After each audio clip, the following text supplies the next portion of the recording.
আসসালামু আলাইকুম ওরহমতুল্লাহি ওবারাকাতুহু। প্রিয় বন্ধুরা, আমার চ্যানেলে আপনাদেরকে স্বাগতম। সময়ের মূল্য এপিসোডের আজকে প্রথম পর্ব। বন্ধুরা, এই পৃথিবীতে সবচেয়ে মূল্যবান জিনিসটি হচ্ছে সময়। সময়ের মূল্য দুটি মাত্র শব্দের ছোট্ট এই শিরোনাম, কিন্তু তাতে রয়েছে যেমন অর্থবহতা তেমনি বহুমাত্রিকতা। ফলে এই সম্পর্কে আলোচনাতেও রয়েছে নানা বৈচিত্র্য ও বহুমুখিতা।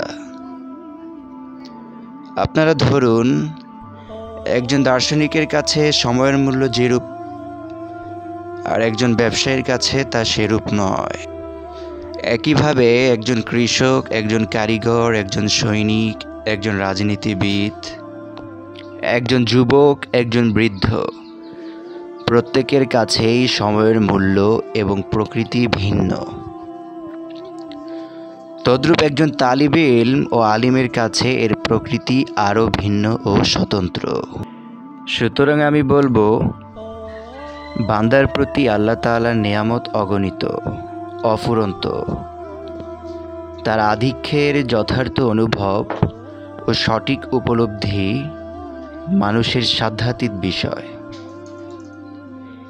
এর কারণ হলো এ সকল নিয়ামতের আধিক্য, অব্যাহততা, সহজলভ্যতা এবং মহান আল্লাহ কর্তৃক বান্দার প্রতি অনুগ্রহের নিরবচ্ছিন্নতা, আর সে বিষয়ে মানুষের উপলব্ধির বিভিন্নতা।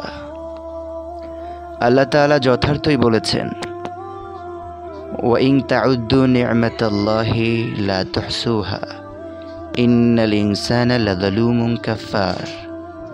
অর্থ, তোমরা আল্লাহর অনুগ্রহ গণনা করলে তার সংখ্যা নির্ণয় করতে পারবে না। মানুষ অবশ্যই অতিমাত্রায় জালিম ও অকৃতজ্ঞ। বন্ধুরা, আজকে এতটুকুই। সময়ের মূল্য এপিসোডের দ্বিতীয় পর্বে আপনাদের আমন্ত্রণ রইল। আসসালামু আলাইকুম ওয়া রাহমাতুল্লাহি ওয়া বারাকাতুহু।